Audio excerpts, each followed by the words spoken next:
집에서 아이들이 방학이라 집에 있습니다. 그래서 아침에 아이들 깨워서 이렇게 인천대공원 이 관모산을 등산을 가끔 자주 합니다. 근데 한 번은 이렇게 지지난주인가요? 아이들 데리고 이렇게 관모산 아침에 등산을 하는데, 관모산이 정상 올라가는 길이 이 오솔길처럼 생겨서 이렇게 나무가 우거져 있고, 뭐 아침에 좀 일찍 가면 이 거미줄이, 천운 거미줄이 이렇게 얼굴에 탁탁 달라붙는 경우가 있어요. 한 번은 이렇게 가는데, 이 관모산 다리, 그 길을 이렇게 올라가는데, 이 거미줄이 얼굴에 제가 딱 부딪히더라고요. 그래서, 여러분, 거미줄이 얼굴에 부딪히면 왠지 이렇게 서기가 좋지가 않습니다. 근데 저만 그런 게 아니라 따라 같이 갔더니 우리 막내 딸, 예리 얼굴에도 이렇게 거미줄이 딱 걸렸는 거예요. 그러니까 예리가 기겁을 하고, 거미줄하고 막 호들갑 막 도망가고 달려가고 그럽니다. 제가 그 예리를 보고 얘기했죠. 예리야, 거미줄에 절대 걸리지 않는 안전한 길이 있다. 관모산 올라가는 길 중에 거미줄 절대로 안 걸리는 안전한 길이 있다. 예리가, 아빠 어디에 어떻게 가면 돼요? 아빠 뒤에 오면 된다. 아빠가 앞장서서 거미줄 다 맞아줄 테니까 아빠 뒤에만 따라오면 괜찮다. 그 예리가 제 뒤에 딱 달라붙더라고요. 그래서 제가 앞장서 가면서 일부러 거미줄 막 손으로 이렇게 헤엄치면서 이렇게 걸어갔어요. 그러니까 여러분 생각해 보세요. 공 같은 이 덩치에 제가 거미줄을 이러고 가니 제 뒤에 따라오는 예리가 거미줄에 걸릴 리가 없는 거죠. 내가 내 인생의 주인되어 주님보다 앞서가면 실수할 수 있고 실패할 수 있고 어려움 당할 수 있습니다. 그래서 우리를 사랑하시는 주님이 우리에게 말씀하십니다. 나를 따라오라. 그렇게 주님의 뒤를 따라 걷는 그 길이 가장 안전한 길인 줄로 믿습니다. 주님이 말씀하셨습니다. 내가 곧 길이요 진리요 생명이다. 주님의 뒤를 따라가는 그 길이 왜 안전한가? 주님 가시는 그 길을 따라가다 보면 생명의 길로 연결되어 있기 때문입니다. 그래서 주님 가신 그 길이 가장 안전한 길이요, 가장 복 있는 길이요, 결국 우리를 생명의 길로 인도할 그 길이기 때문에 주님 뒤를 따라 걷는 그 길만이 가장 행복하고 안전하고 생명이 보장된 길이라는 사실입니다. 우린 지난주에 제자가 어떤 사람인 걸 살펴보았습니다. 제자란 스승의 뒤에서 스승이 걸어가신 그 길을 따라 걷는 자가 제자다라는 사실입니다. 이렇게 제자로 부르신 그들에게 주님은 사명을 주셨습니다. 바로 사람을 낚는 어부가 되게 하시겠다는 사실입니다. 부르심, 즉 콜링, 소명을 받은 자는 반드시 맡기심, 즉 사명이 있다는 사실입니다. 하나님이 부르신 자는 사명이 있기 때문에 그들을 부르셨다는 사실입니다. 저와 여러분을 하나님의 백성으로 택해 주시고 먼저 구원해 주신 것은 저와 여러분을 향한 하나님의 사명이 남아있기 때문인 줄로 믿습니다. 사명이 있기에 수많은 사람들 가운데 우리를 하나님의 자녀로 선택하시고 부르시고 우리에게 일을 맡기신 것입니다. 이것이 지난주의 말씀이었고요. 오늘 본문에 보면 베드로와 안드레를 부르신 이후에 또 다른 두 제자를 부르시는 모습이 오늘 본문에 기록되고 있습니다. 오늘 본문 21절 다 같이 읽어보겠습니다. 시작.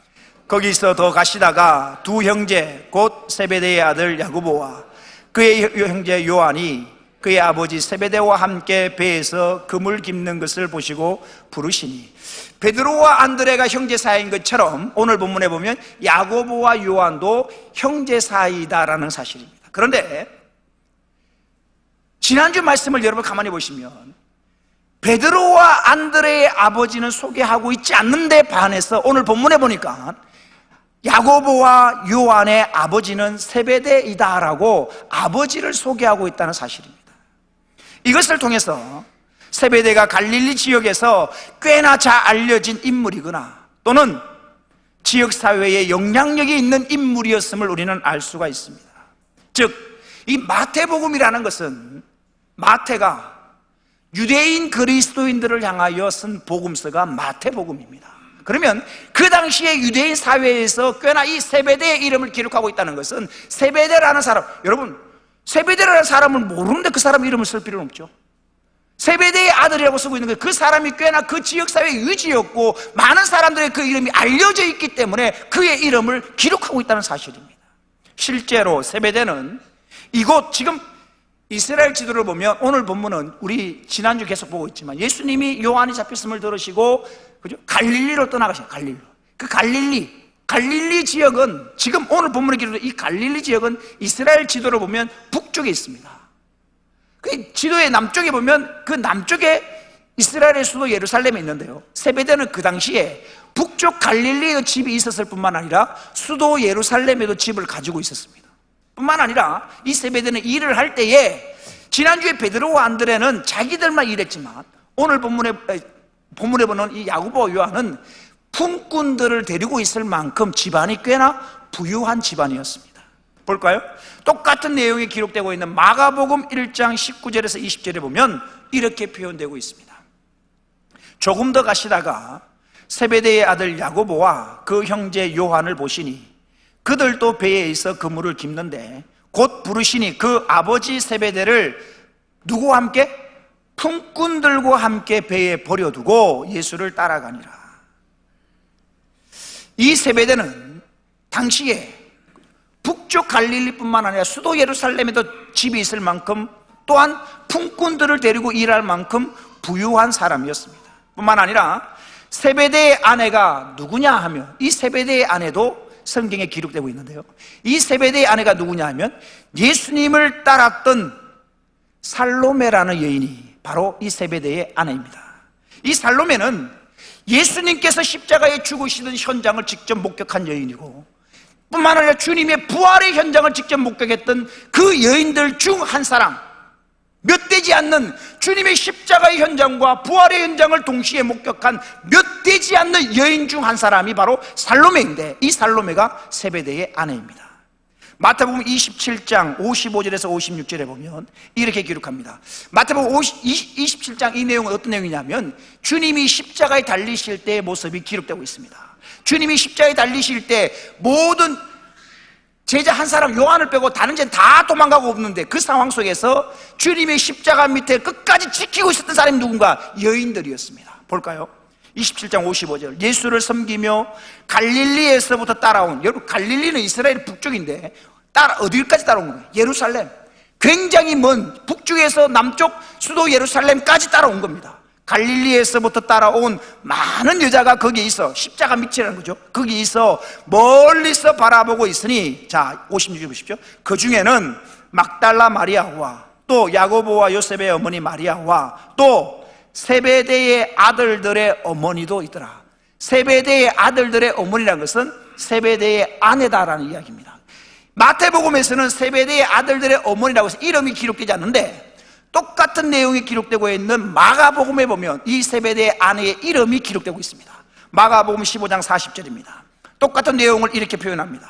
멀리서 바라보는 여자들도 있었는데 그 중에 막달라 마리아와 또 작은 야고보와 요셉의 어머니 마리아와 또 누구요? 살로메가 있었더니 이 살로메가 바로 세베대의 아내였고 세베대의 두 아들의 어머니였던 것입니다. 이 살로메는 주님의 십자가 현장을 목격했을 뿐만 아니라 부활하셨을 때 그 부활의 현장을 목격한 여인이기도 합니다. 마가복음 16장 1절과 2절에 보면 부활의 현장이 기록되고 있습니다. 볼까요? 안식일이 지나면 막달라 마리아와 야고보의 어머니 마리아와 또 살로메, 세베대의 아내입니다. 살로메가 가서 예수께 바르기 위하여 향품을 사다 두었다가 안식 후 첫날 매우 일찍이 해 돋을 때에 그 무덤으로 갔다라는 것입니다. 자, 세베대의 두 아들은 예수님의 제자가 되어 주님을 따르게 되고 이 세베대의 아내 살로메는 주님의 십자가 현장과 부활의 현장을 직접 현장에서 목격한 증인으로 쓰임받았던 사실입니다. 가부장적 시대였던 이 당시에 남편의 허락이 없이는 아내는 절대로 움직일 수가 없습니다. 따라서 아내가 예수님을 따라다닐 수 있도록 허락하였던 것으로 보아서 이 세베대 역시 예수님의 사역에 큰 도움을 준 사람인 것을 알 수가 있습니다. 그래서 오늘 본문에 단순히 야고보와 요한이라고 쓰지 않고 그 당시에 이미 유지였고 이름이 잘 알려져 있는 세베대의 아들이라고 기록하고 있는 것입니다. 왜냐하면 야고보와 요한이라고 하면 모르는 사람들이 많이 있었겠지만 세베대의 아들이라고 하면 그 세베대가 이미 유지였고 많은 영향력을 끼쳤던 사람이기 때문에 잘 알고 있었거든요. 예를 들면 이런 겁니다. 우리 성도님들 가운데 김예찬 하면 모르시는 분들이 계십니다. 하지만 김 목사 아들 김예찬 하면 목사님의 아들이 예찬이구나 이렇게 하는, 마찬가지입니다. 야고보와 요한 하면 모를 수 있습니다. 하지만 그의 아버지 세베대는 이미 그 지역사회에 많은 영향력을 미쳤고 많은 부를 가지고 있던 사람이기 때문에 그 이름만 대도 알았던 것입니다. 그래서 기록합니다. 세베대의 아들이었다는 것을 굳이 기록하고 있다는 사실입니다. 저는 지난주에 말씀을 준비하면서 이런 생각이 들었습니다. 이 세베대의 가정이 참 부럽다라는 생각을 가져보았습니다. 온 가족이 주님께 귀하게 쓰임받는 모습이 얼마나 아름다운지요. 두 아들은 주님의 제자가 되어 따르고 일평생 영원토록 그의 이름이 성경에서 끊이지 않습니다. 야고보와 요한, 그의 아들 두 명은 주님의 제자가 되어졌고 그의 아내 살로메는 주님의 십자가와 부활의 현장을 목격한 증인이 되었고 세베대 본인은 물심양면으로 그들을 지지하고 도와줌으로 말미암아 온 가족이 주님의 사역에 귀하게 쓰임받는 모습이었던 것입니다. 사랑하는 성도 여러분, 2000년 전 예수님이 이 땅에 계실 때에는 세베대의 모든 가족이 주님께 쓰임받았다면 오늘 이 시대에 저와 여러분의 가정이 세베대의 가정이 되기를 주의 이름으로 축원합니다. 믿음으로 하나 되는 가정, 주님의 몸된 교회를 위하여, 주님을 위하여 온 교회가, 온 가족이 귀하게 쓰임받는 가정, 그런 가정이 된다면 얼마나 좋을까. 말씀을 준비하면서 기도합니다. 하나님, 찬양의 모든 성도들의 가정이 세베대의 가정이 되게 하옵소서. 아버지와 어머니의 믿음뿐만 아니라 그의 자녀들까지 온 가족이 하나 되어지고 모두가 주님께 귀하게 쓰임받는 가정. 묵상을 하고 또 묵상을 해봐도 얼마나 부러운지 모릅니다. 그러면 이제 이 세베대의 두 아들 야고보와 요한에 대해서 간략히 살펴보겠습니다. 이 야고보와 요한은 베드로와 함께 예수님께 특별한 은총과 특별한 사랑을 입었던 제자입니다. 즉, 여러분 생각해 보십시오. 그 당시에 얼마나 많은 사람들이 있었을까요? 그 많은 사람들 가운데 12명 안에 포함되어져서 주님의 제자가 된다는 건 놀라운 은혜입니다. 그런데 이 야고보와 요한은, 베드로와 더불어 이 세 명은 12명의 제자들 중에서도 또 3명의 그룹 안에 포함되어지는 특별한 은혜와 은총을 입은 사람들이라는 사실입니다. 그래서 중요한 현장에 꼭 주님이 이 베드로와 야고보와 요한을 항상 데리고 다니십니다. 한번 볼까요? 마태복음 17장에 보면 변화산, 우리가 잘 아는 변화산의 이야기, 주님이 얼굴이 해같이 빛나고 모세와 엘리야와 서로 대화하는 그 중요한 현장을 누가 목격했는가? 다 목격한 게 아닙니다. 마태복음 17장 1절에서 2절에 이렇게 기록합니다.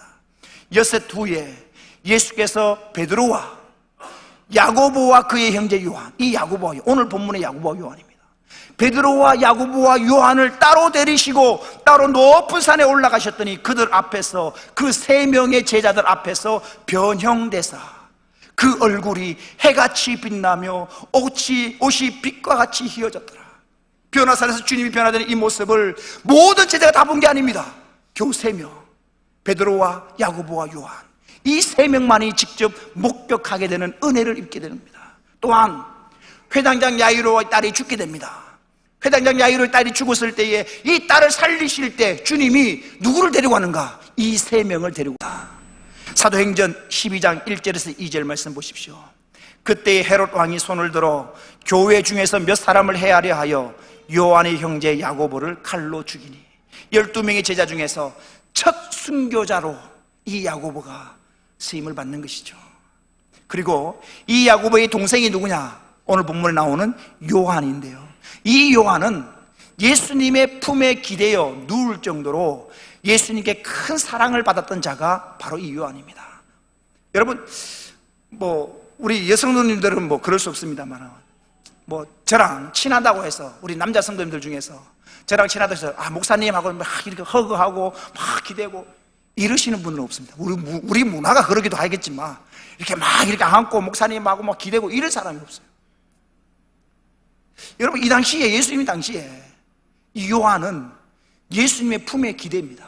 이렇게 예수님의 품에 이렇게 기대고 스킨십을 갖는다는 거, 여러분, 보통 관계가 아니면 이 스킨십을 가질 수가 없습니다.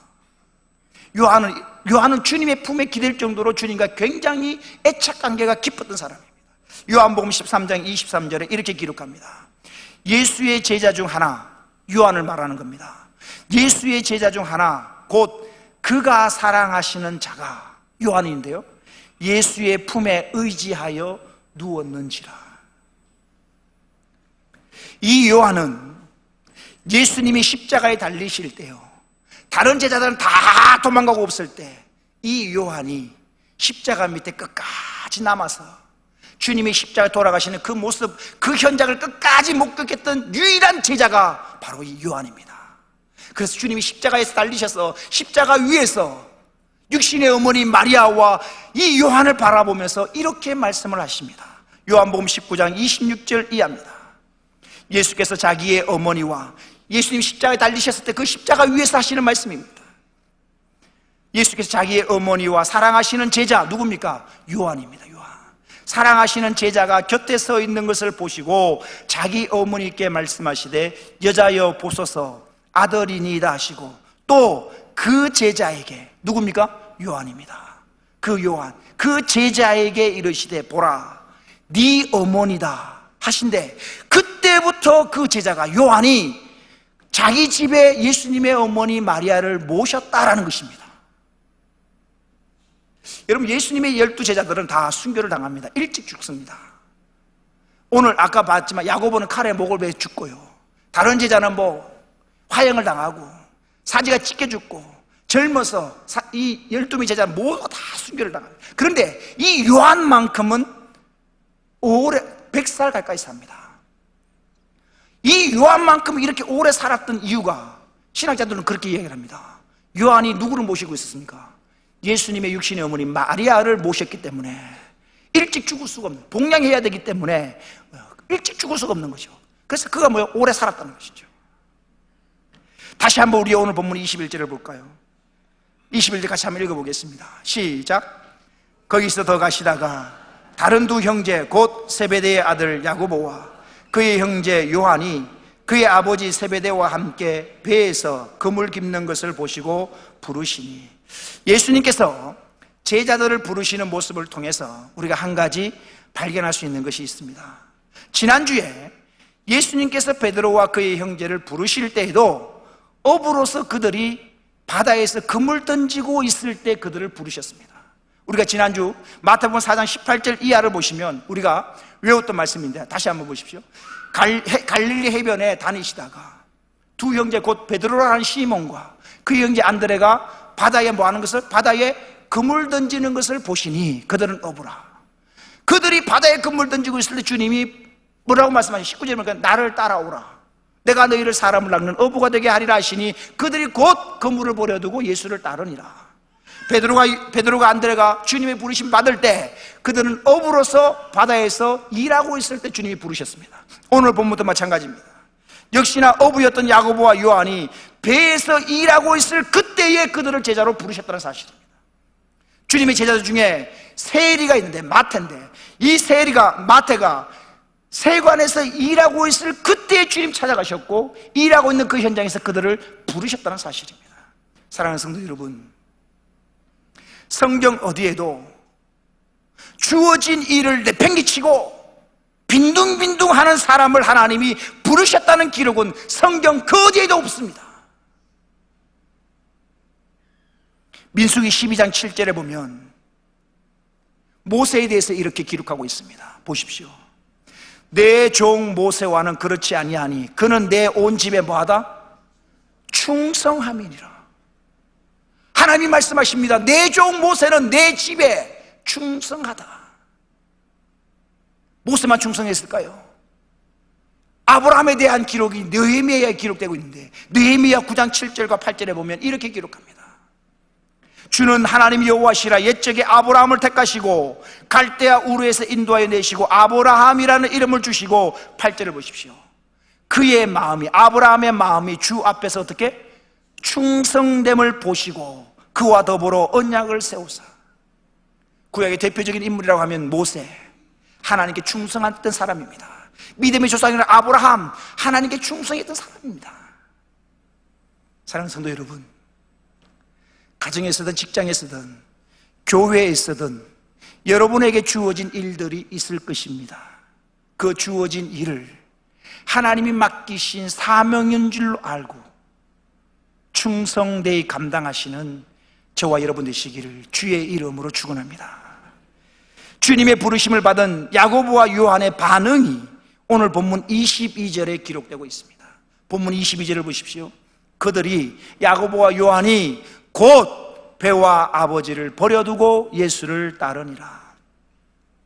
예수님께서 베드로와 안드레를 부르셨을 때에 이 베드로와 안드레의 반응이, 우리가 20절을 살펴보았지만 20절을 보니까 그들이 곧 거물을 버려두고 예수를 따랐다라고 기록합니다. 베드로와 안드레가 주님을 부름을 받았을 때에 베드로와 안드레도 거물을 버려두고 따랐다라고 되어 있는데, 오늘 본문에 보니까, 오늘 본문에도 베드로와 안드레가 거물을 버렸다는 말이나 야고보와 요한이 배를 버렸다는 말이나 같은 의미로서 뭡니까? 자신들의 생업을 버렸다라는 이야기입니다. 즉 업으로서 살아온 지난날에 자기 자신의 삶을 버린 것입니다. 그런데 오늘 본문에 보면 야고보와 요한은 배와 더불어 또 하나를 버린 게 있습니다. 뭡니까? 오늘 본문 22절 다시 보십시오. 그들이 곧 배와 뭘? 아버지를 버려두고. 베드로와 안드레에게는 아버지를 버렸다는 이야기는 없습니다. 근데 오늘 본문에 야고보와 요한은 배와 아버지를 버렸다라고, 이 아버지를 버렸음을 성경은 분명히 기록하고 있습니다. 여러분, 베드로와 안드레인들 아버지를 안 버렸겠습니까? 베드로와 안드레인들 주님을 따를 때 그물을 버렸을 때 그물만 버렸겠습니까? 다 버리고 주님을 따른 것입니다. 그들도 아버지를 버린 것입니다. 근데 오늘 본문에 보면 야고보와 요한에게만 아버지를 버려두고라는 말을 더하고 있다는 사실입니다. 왜 그럴까? 이유가 있는 것입니다. 성경에는 이유 없는 단어 하나, 문자 하나가 없는 것입니다. 이유가 있기 때문에 적어놓은 것입니다. 여기에는 두 가지 이유가 있을 것입니다. 아버지를 버려두고라는 이 단어를, 이 문장을 쓰고 있는 데에는 두 가지 이유가 있습니다. 첫째는 가부장적 사회였던 그 당시에 아버지는 자녀의 모든 행동에 있어서 결정권자가 아버지에게 있습니다. 따라서 아버지를 버렸다라는 것은 아버지의 통제로부터 벗어났다는 것을 의미하는 것입니다. 즉 야고보와 요한이 아버지를 버렸다는 것은 이제부터는 아버지의 영향력에서 벗어나서 그들의 삶을 주님께 바치고 주님의 영향권 안으로 들어간다는 이야기가 바로 이 이야기인 것입니다. 또 하나, 특별히 야고보와 요한에게서만 아버지를 버렸다라는 이 말을 덧붙이고 있는 중요한 이유가 있습니다. 야고보와 요한의 아버지 세베대는 앞서에서도 간략히 말씀을 드렸습니다마는, 이 세베대, 야고보와 요한의 아버지 세베대는 그 당시에 그 사회에서 소위 동네 유지입니다. 즉 세베대는 이름이 널리 알려져 있었고 부자이기도 했습니다. 이런 아버지 밑에 있으면 야고보와 요한은 세상적으로 살기가 훨씬 수월하고 편할 것입니다. 소위 요즘 말로 하면 금수저인 것입니다. 편하게 살려면요, 또 먹고 마시는 것에만 관심이 있었다면 야고보와 요한은 결코 아버지를 버릴 수가 없는 것입니다. 아버지 곁에 있어야만 자신이 편한 것입니다. 그런데 야고보와 요한이 이런 아버지를 버렸다라는 것입니다. 이 말은 야고보와 요한이 편하게 살기를 버렸다는 말이고, 야고보와 요한이 먹고 사는 문제를 버렸다라는 이야기입니다. 사랑하는 성도 여러분, 우린 여기서 한 가지 적용해 보십시다. 나는 과연 주님을 위하여 배를 버릴 수 있을까? 나는 과연 주님을 위하여 쉽고 편하게 살 수 있는 그 길을, 기득권을, 지금까지 있어서 하는 어떤 그 쉽고 편하게 살아갈 수 있는 그 길을 버릴 수 있을까? 야고보와 요한은 편하게 살 수 있는 길을 버리고 예수님을 따랐는데, 나는 조금 더 편한 길, 조금 더 쉬운 길을 가려고 하는 것은 아닌가. 그런데 우리가 기억해야 할 것이 있습니다. 우리는 이 땅을 살면서 쉽고 편한 길을 가는 사람들이 결코 아니라는 사실입니다. 마태복음 16장 24절에 예수님이 이렇게 말씀하셨습니다. 같이 읽겠습니다. 시작.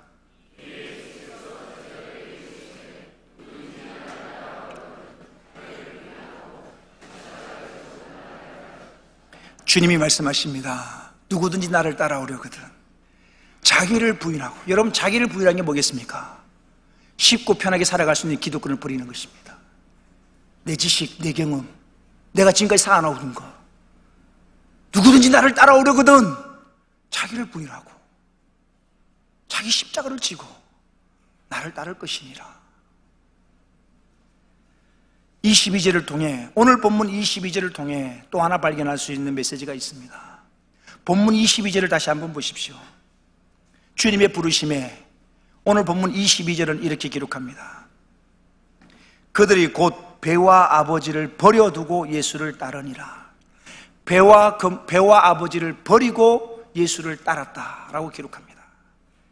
베드로와 안드레가 주님을 따를 때의 모습이 4장 20절에 기록됩니다. 4장 20절 보십시오.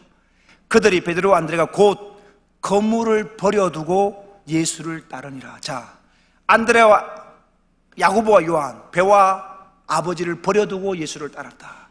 베드로와 안드레, 거물을 버려두고 예수를 따랐다. 세리였던 마태는 어떻게 했는가 볼까요? 누가복음 5장 27절 28절입니다. 그 후에 예수께서 나가사 레위라 하는 세리가 세관에 앉아 있는 것을 보시고 나를 따르라 하시니, 28절 보십시오. 그가 모든 것을 버리고 일어나 따르니라. 사랑하는 성도 여러분, 제자란 주님을 따르기 전에 먼저 선행되어야 할 것이 있는데, 그것은 바로 버림이 있어야 된다는 사실입니다. 버리고 따랐다는 사실입니다. 베드로와 안드레, 거물을 버리고 주를 따랐습니다. 야고보와 요한, 배와 아버지를 버리고 예수를 따른 것입니다. 세리 마태, 모든 것을 버리고 예수를 따른 것입니다. 이 말씀이 여러분들의 부담이 될 것입니다. 어떻게 쌓아놓은 것인데 그걸 버릴 수 있을까? 부담되시죠? 근데 부담스러워하지 마십시오. 주님이 이렇게 말씀하셨습니다. 마가복음 10장 29절과 30절 보십시오. 한번 읽어볼까요? 큰 소리로 한번 읽어보십시다. 시작. 예수께서 이르시되 내가 진실로 너희에게 이르노니 나와 복음을 위하여 집이나 형제나 자매나 어머니나 아버지나 자식이나 전토를 벌인 자는, 30절 보십시오. 시작. 현세에 있어 집과 형제와 자매와 어머니와 자식과 전토를 100배나 받되 박해를 겸하여 방이 되게 하옵소서. 10월 29일날 새생명전도 축제를 할 것입니다. 10월 29일날 새생명전도 축제할 때에 믿지 않는 가족이 있다면 전도하십시오. 이번 기회를 전도의 기회로 삼아 여러분들 먼저 여러분들 가족이 구원되어야 합니다. 그래서 저와 여러분의 가정이 이 마지막 시대의 세배대의 가정처럼 주님께 귀하게 쓰임받기를 주의 이름으로 축원합니다. 마지막으로 주님의 부르심에 특별히 야고보와 요한은 배와 함께 아버지를 버려두고 예수님을 따랐다라는 사실입니다. 누군가는 주님의 부르심에 순종하여 쉽고 편하게 살 수 있는 길을 버리고 주님을 따르는 제자가 되었는데, 혹시 나는 이 제자의 길에서 역행을 하고 있는 것은 아닐까? 입술로는 주님의 제자 되기 원합니다 고백하고 주님의 제자 되기 원합니다 찬송하면서도 실제의 삶은 조금 더 편하고 조금 더 쉬운 길을 걸으려고 하는 것은 아닌가라는 것이죠. 사랑하는 성도 여러분, 이 땅에서의 삶은 잠깐입니다. 우리 벌써 2017년도 8월을 맞이했습니다. 단언컨대 조금만 있으면 2017년도 송구영신 예배 드릴 날이 올 것입니다. 그렇게 송구영신 예배를 몇 번만 드리고 나면 우리 모두는 주님의 부름을 받을 것입니다. 잠깐 사는 이 땅에서 쉽고 편하게 사는 것은 중요하지 않습니다. 정말 중요한 것은 천국에서의 영원한 삶입니다. 비록 이 땅에서 내 자신을 부인하고 십자가를 지고 따라감으로 말미암아 좀 고달픈 삶을 살 수 있을지는 몰라도 그렇게 주님을 따라 살아가는 삶이 복 있는 인생인 줄 알아.